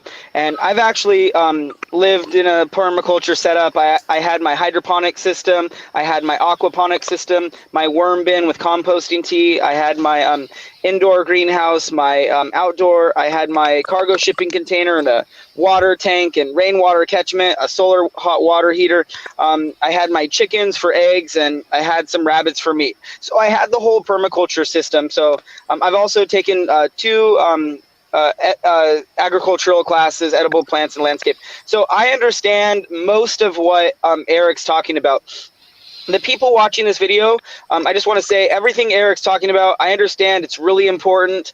He's using some really good key terms, and I would hope the viewers can go back and listen to what Eric said a few times, because I agree with everything that he said. They're huge solutions. I was hoping he would talk about monocropping, and then he brought it up. So that's also a concern. Companion planting is really good. It just allows everything to be more resilient. So we're not as dependent on using synthetic fossil fuel, pesticides, herbicides, rodenticides, all of that. So a lot of solutions. He also mentioned rocket stoves. There's rocket stoves and rocket heaters. I would advise anyone just do some Google keyword searches. Just type in rocket stoves, rocket heaters, and then click on images. See what they look like, how they work. Rocket stoves would help conserve a lot of the trees that they're cutting down in different countries around the world. A lot of women are still cooking with the old versions of stoves, or just regular fire pits, and they're not as efficient as the technologies and how we know how efficient rocket stoves can be. And if we continue to get that information out as we do these videos, it's also important. So earlier, Laurent mentioned, political everything and the mines. And so as Arnold mentioned, and Arnold Schwarzenegger, he was the governor of California. So we need to vote people into office that believe in science. So we now understand the basic science when it comes to climate change, environmental degradation, ecosystem collapse. It's basic science. It's not, it's just like, it's our reality. So yeah, again, we need to vote, as Arnold said, we need to vote politicians into office that believe in science and they believe in, solutions. And there's also corruption around the world that also slows us down just as much as misinformation. Bernie Sanders was talking about banning fracking, and he didn't become, president of the United States, even though I think I saw him 6 or 7 times. I supported him. I was a huge Bernie Sanders supporter, but Biden did, and he is going to be in office. Yesterday, there was an article that Biden, in his first day in office, he plans to stop the XL pipeline, and that was just mentioned in this discussion. So that's news as of yesterday, and that will help.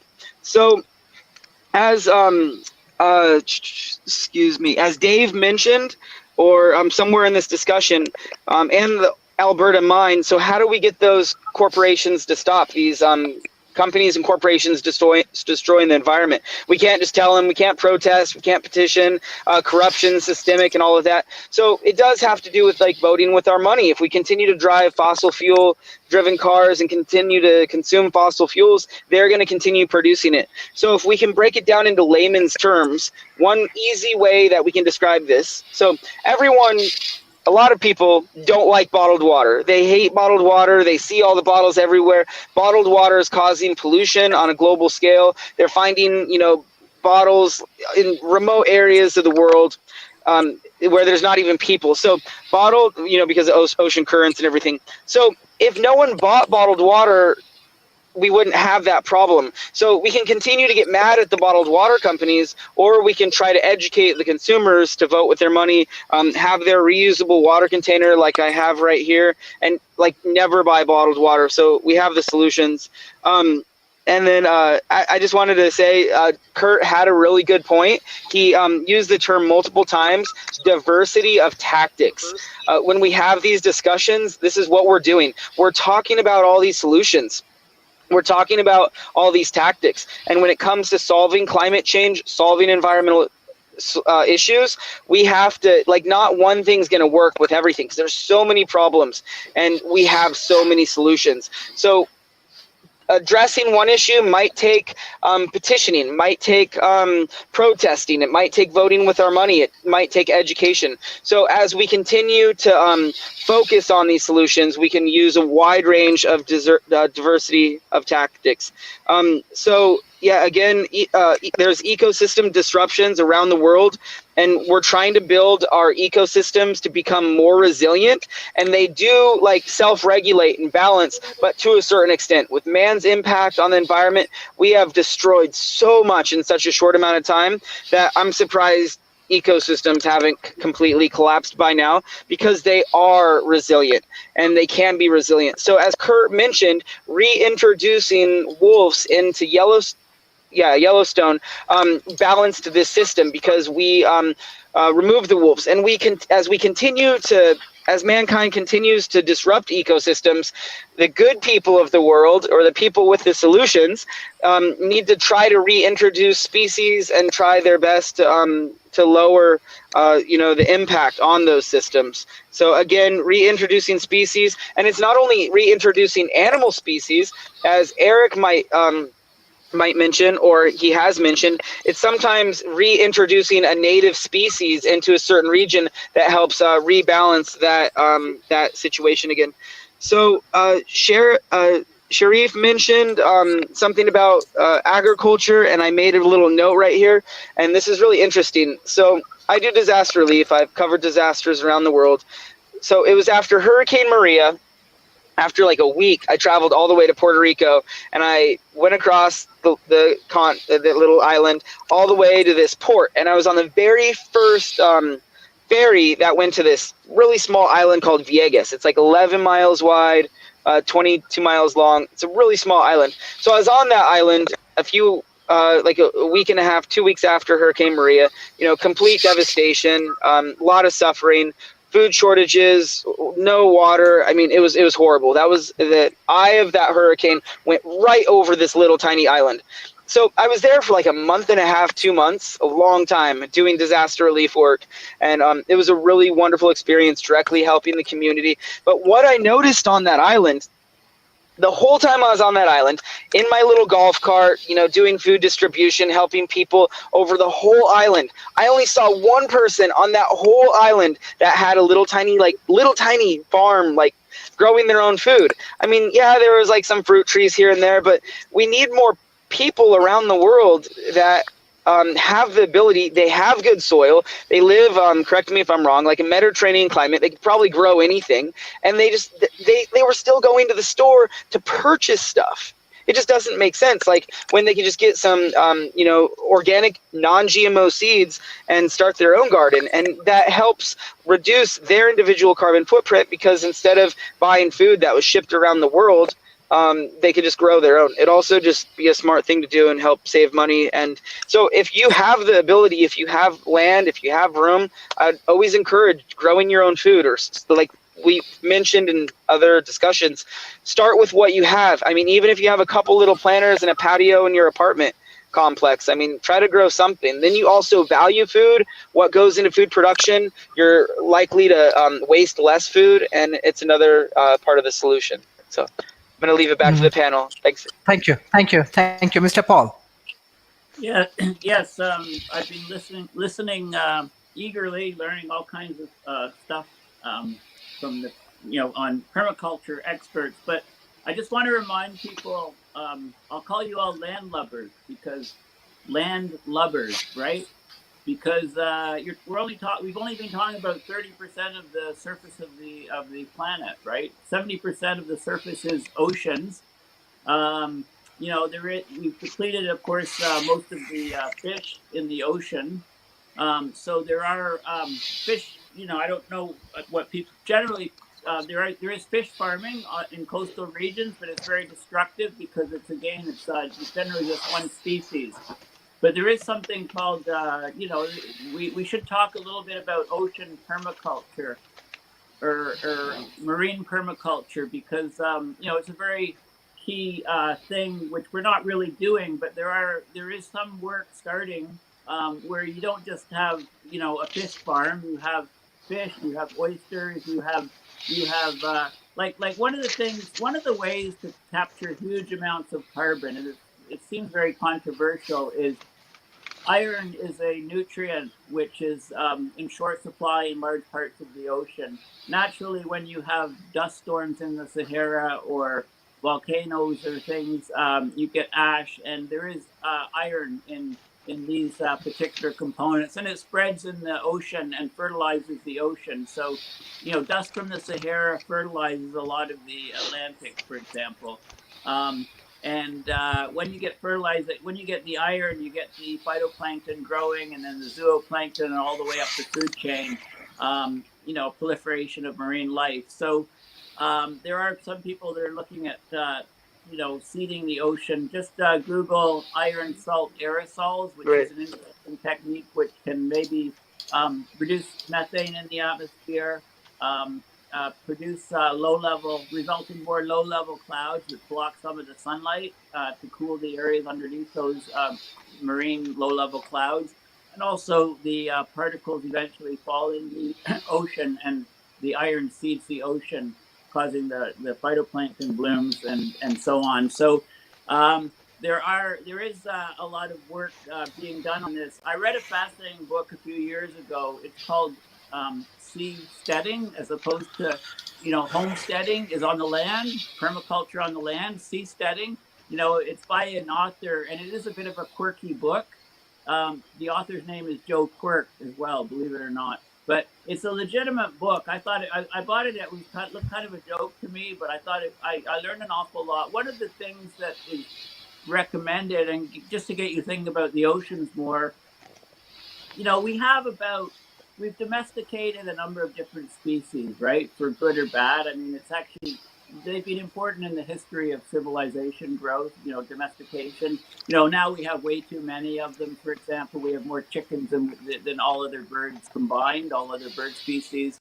You know, cattle are hugely, you know, problematic in terms of the what we're, you know, if you eat meat, right? I mean, it's many orders up the food chain. If you ate the original plant material, you could feed, you know, 100 times more people than eating the meat. But in the oceans, there's a species, we haven't domesticated any species living in the ocean, right? And one of the things that is very interesting is whale sharks, for example. Whale sharks, they actually they're filter feeders. So they eat the krill and the phytoplankton. They don't eat other species up the food chain, and the taste of the meat is actually very good, and they're enormous creatures. And one of the ideas that some people are looking at is say you fertilize an area in the middle of the ocean that's devoid of life. You know, when you go to the Caribbean, you see blue oceans. It looks like that toilet bowl type blue color. The reason is because there's very little phytoplankton in the water. The water is too hot. There's very little life. They're almost like desert. They're marine deserts essentially. So if you take a region like that, and if it had iron fertilization, you would get phytoplankton blooms. If you had rafts floating in those regions, and you don't get hurricanes or storms because they're near the equator, then you could have, if you for example picture submerged rafts giving surfaces for oysters and kelp and things to grow, and you had a whole vertical 3D sort of structure floating in the middle of the gyres, not moving, you could get an entire marine ecosystem there. Imagine some sort of pens or something, or electronic or otherwise, with whale sharks galore. And you could actually feed the human population many times over and have like a whole marine permaculture type system. So I just I'd encourage the landlubber permaculture people to always consider, you know, at least mentioning the idea of marine permaculture and reading up and learning a little bit about it, because there's a huge amount of transference of knowledge that's possible between the the permaculture on land and the idea of marine permaculture. So just wanted to bring that out there. I love the idea of feedlots of feedlots of whale sharks. That's so let's marvelous domesticate idea. whale sharks. At least look into that concept. It's not as crazy as you might think. Right? Yes. Some big Mr. Lauret is going to get into that. Watch out. Yes, Oh, Mr. Lauret. about sustainability in general, one thing that's important is that, in my opinion, right now there's a huge amount of disinformation in like social media or even in certain big media outlets. And it's going to be hard for us to have a sustainable world if there's so much disinformation out there. Like there's millions of people who believe that climate change is a hoax. It's going to be hard to get politicians to take action if there's millions of people who vote for climate change deniers. So I think it's very important that we try to fight disinformation, or at least we could spread awareness about disinformation. So on my website, I mentioned I have an article on a documentary called Social Dilemma, and another article and another documentary called Merchants of Doubt. Both documentaries I recommend, and they both talk about the disinformation in general. So like in the Merchants of Doubt, for instance, they talk about how tobacco industries were spreading disinformation about the dangers of their products for decades, and did this in order to get more profits. Oil companies right now are spending a huge amount of money, over $1 billion, in lobbying and disinformation campaigns. And I think it's going to be very hard for us to actually achieve a sustainable world if there's so many people out there who are misinformed. So I think we need to find ways to fight disinformation, and we to, just to clarify, there's a difference between the misinformation and disinformation. Disinformation is information that is purposely done to mislead people, and I think we need to have some laws out there to teach education of sustainability for kids and teenagers at the grade school level and high school level, and at the same time, we need to also have more laws against dangerous disinformation on media in general. Because once again, it's going to be very hard for us to achieve a sustainable world if there are millions of people who are uninformed about the challenges we need to face. Well, Thank you. unfortunately, it requires politicians to tell the truth. And that's a difficult thing for some of them. In this country, we just had this big mess at the Capitol, and it would have been great if all of the politicians who had supported the revolutionaries who tried to storm our Capitol had gone back home and said, "I'm sorry, I was lying before, and this was not true, what I told you, and I now have to tell you the truth." Well, they don't do that, because they're being supported by an elaborate system of fabrication. And so to go in there and tell the truth is really difficult. So we've got a big problem with liars, and we have to call them liars. We can't pussyfoot around and give them any credibility. But in our country, there are dozens of politicians who just cannot face the truth, because then they would have to face their electorate, and their electorate doesn't want to hear the truth. They're running around with their hands over their ears going, "Don't tell me, don't tell me, don't tell me, I don't want to know." So that's why it's so important, in my view, to work with the kids and the families, and to do it through the school systems where there's some credibility, and to have the school systems be where our program is lodged. There was some discussion when the whole COVID thing hit that what we would do is that we would somehow distribute this book and the program through Zoom calls. But it's not going to work. It really takes face-to-face. And what we're going to do is train presenters, hopefully hundreds of them, to go all over North America and go to the school and get the day organized. This is not a freebie for the school. The school pays for it, just like they pay for any kind of edutainment program where somebody comes in with education and entertainment. That's the way our program works. And then once they've paid for the program, then if they sell books at family night, there has to be a family night. We can't do a program without family night. If they sell books at family night, they get to keep half the proceeds from the sale of the book. So that means that if they sell a book for $20, the school keeps 10. Well, that makes the school excited because they paid for the program, but now they're going to get their money back. And the next thing that happens is the school can make arrangements with the local solar installers and the local people who sell double pane windows and electric vehicles, and get rebates when families make purchases. So if families make purchases, the school gets money to fund the program and get the program to go from school to school all over the US and Canada. So that's our goal now, that the book could be replicated in other countries and in other languages. Right now, it's in English and Spanish because we're mainly talking about the United States, but it could be in English and French, and then we could take it up to Quebec. Or it could be in German and Swahili. I don't care. We can do this book in any language, and we can adapt the website to any language, because this is where it has to start, with education of the general population, kids and parents. There are 40 million families in North America that could get this book. Mhm. Thank you, thank you, thank you. Even we want that we have lot of contents. I think soon we reach 200 episodes. So any of the school, college, university, whatever it is in North America, in Europe, even in Africa, Asia Pacific, they can distribute our content, and it's 100% free. I directly want to go for the concluding remarks for today.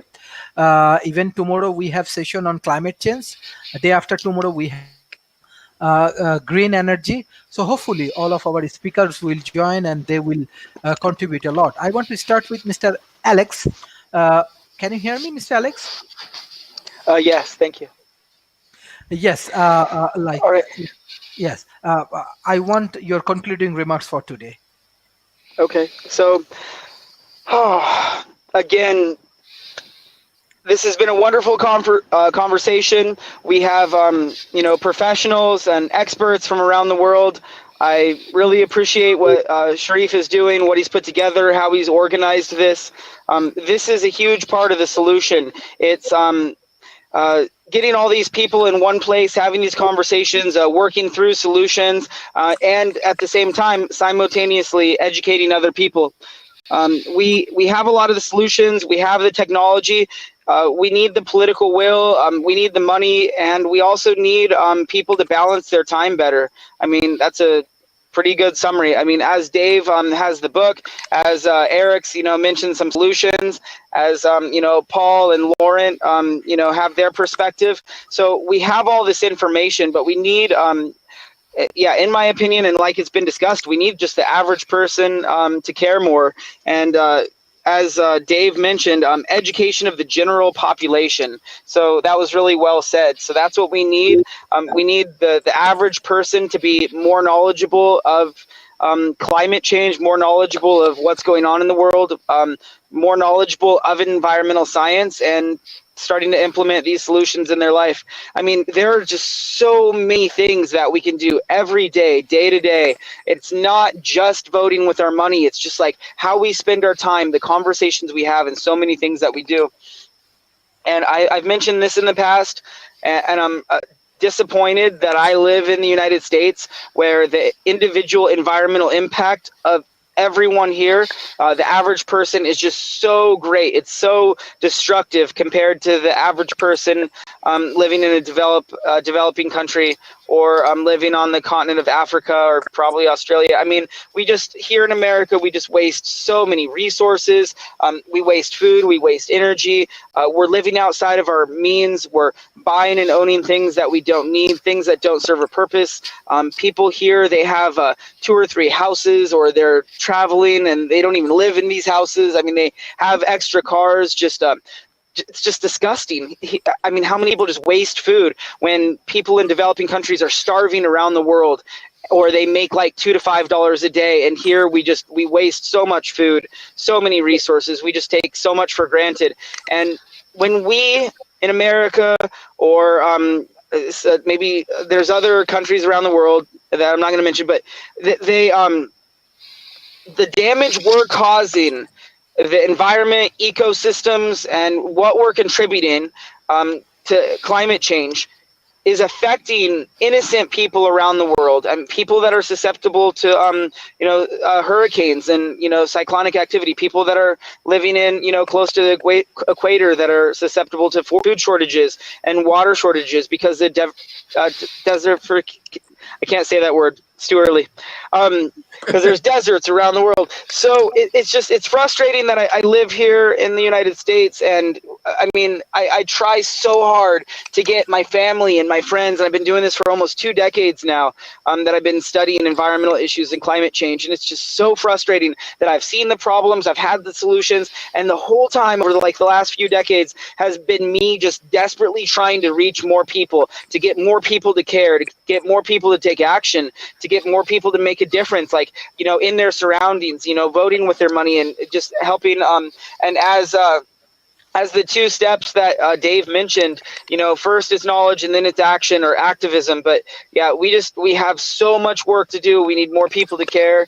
We need more conversations like this. We need more good experts on the show. If you know anyone that knows about environmental science, I would recommend them contacting Sharif, especially the people that have been featured on this panel. If you just think of the smartest person that you know that knows about environmental science, knows about solutions, that owns a nonprofit, that's doing a really good project, please direct them to Sharif, because we need more of these people working together towards solutions, because we are passing some really dangerous global thresholds and we have too much to lose if we don't figure it out very quickly.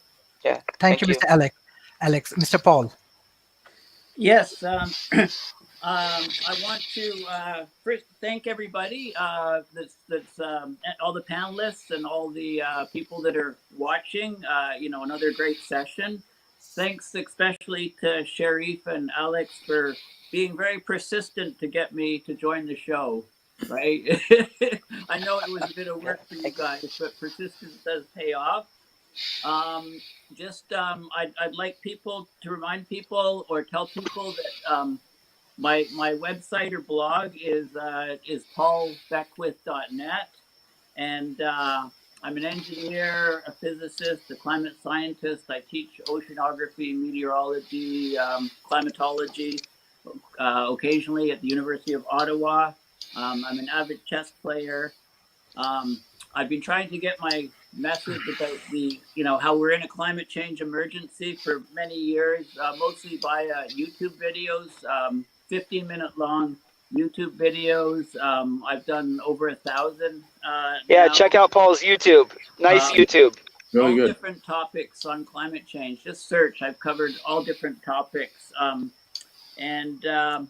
I rely on donations to maintain my scientific independence. And so basically, I try to look at the overall climate system to see, where we are now and to actually figure out what's going to happen next. I mean, for many years, I've talked about, for example, the Arctic warming, disrupting the, reducing the temperature difference to the equator, and that's how disrupting the jet streams, making them slower and wavier. That's why the extreme weather events are increasing in frequency, severity, and duration.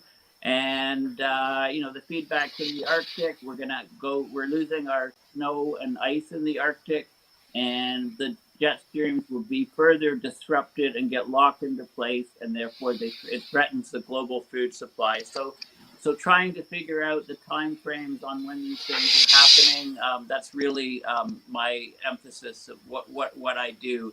And there's not enough. There's more and more people in the more and more scientists that are getting extremely concerned. When I started doing this just a few years ago, some of the biggest opposition I had to my work was from the scientific community.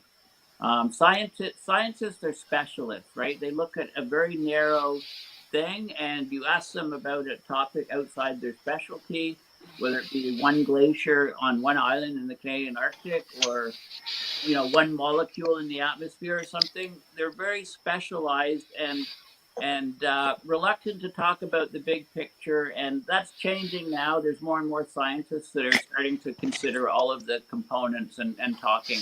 But scientists are generally, they're introverts in general.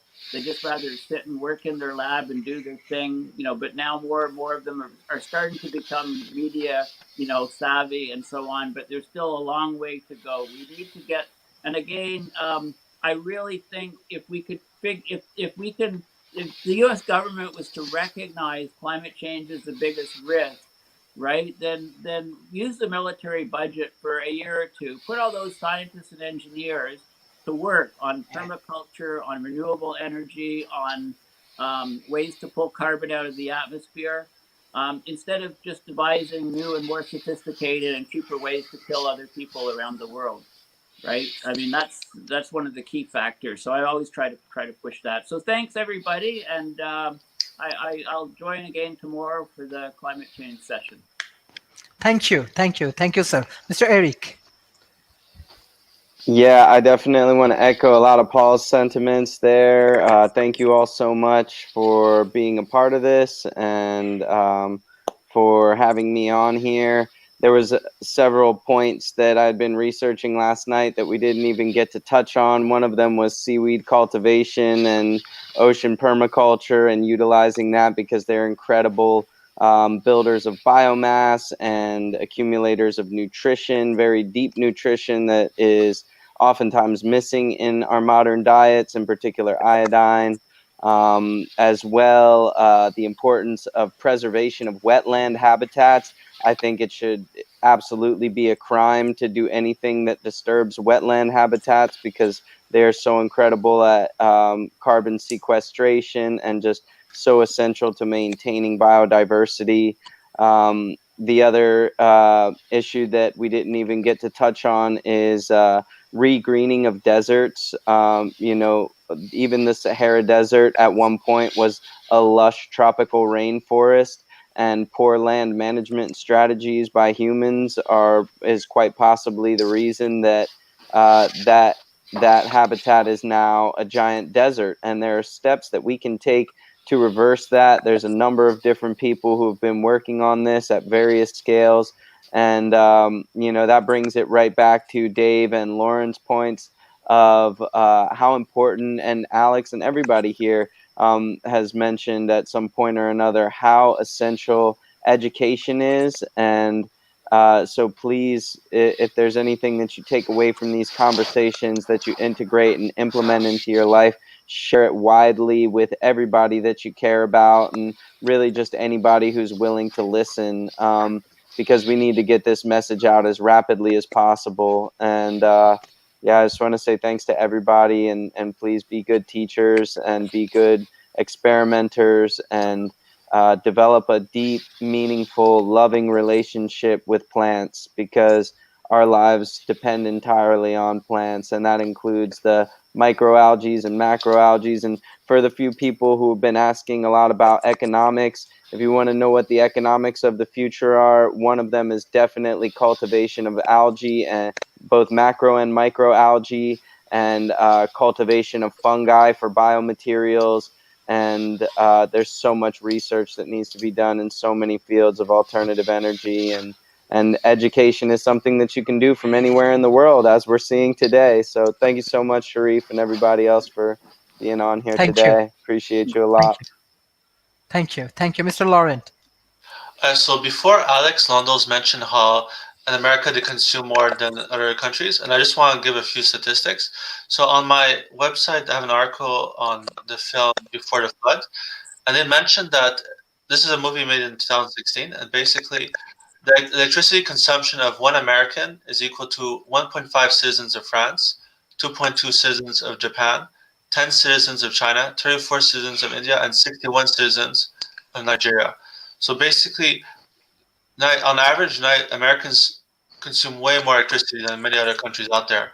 So we need to keep in mind that certain countries are just consuming a lot more than others, and we need to realize that a lot of developing countries, they want to have a lifestyle similar to that of developed nations. So it's important that developed countries try to set a good example for the rest of the world.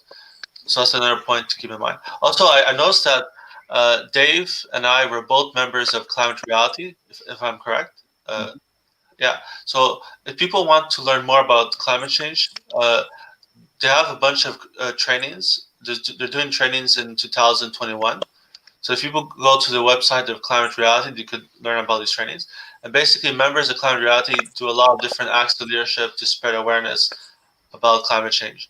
So if you want to learn more about it, I definitely recommend Climate Reality, which is I've been a member of since 2013. Thank you. Thank you. Thank you. Professor Dave. Well, I always come back to the book. And my point to people who are watching this is, if you want to get the Green Actioneers workbook in your country, in your language, then get one in English, translate it, and then publish it in your country, in your language, and get it into the schools so that kids everywhere can learn about this. Now, some of the items in here probably won't be the same. So we have to get other illustrators to do the kids' part in other countries, possibly. Many things will be the same, but some will be different. So if this is inspiring to anyone, please get in touch with Green Actioneers. It's greenactioneers.com, and get in touch with me, Dave Finnegan, and let me know what you want to do. And let's see if we can work something out so that the book somehow gets into the hands of individuals. The next thing after getting the book into the schools is to get the curriculum changed. That's much more difficult. That's a political act, and that has to happen probably not at the individual school level, but at the district level or at the state level or the national level, to get the curriculum changed to include sustainability in the curriculum is really important all over the world. Mm-hmm. Thank you, professors. So we are connecting with the different school, college, university. So any point, World Talent Economy forums, we can collaborate. We can share your books and contents as much as possible. So, and I request, we have many experts. Those who joined today as a panelist, they have a lot of expertise. So the audience, if you want to learn something, you can communicate with them, you can discuss with them. I'm sure you will get a very good solutions for the climate change. And climate change, really challenging things. After this COVID situation, we have to think about this climate change. And tomorrow we have these special sessions. I request all of the speakers and the guests and the audience, those who joined today, please join the same times. We have the climate change related discussions. So thank you everyone for joining today today's sessions, and thank you for all of your contribution. Thank you everyone. Yeah, thank you, Sharif. Thank you. Take care. Thank you, Sharif. Go green after quarantine. Go Okay, green after quarantine. I love it. Thank you. Green after quarantine. Thank you. Mhm.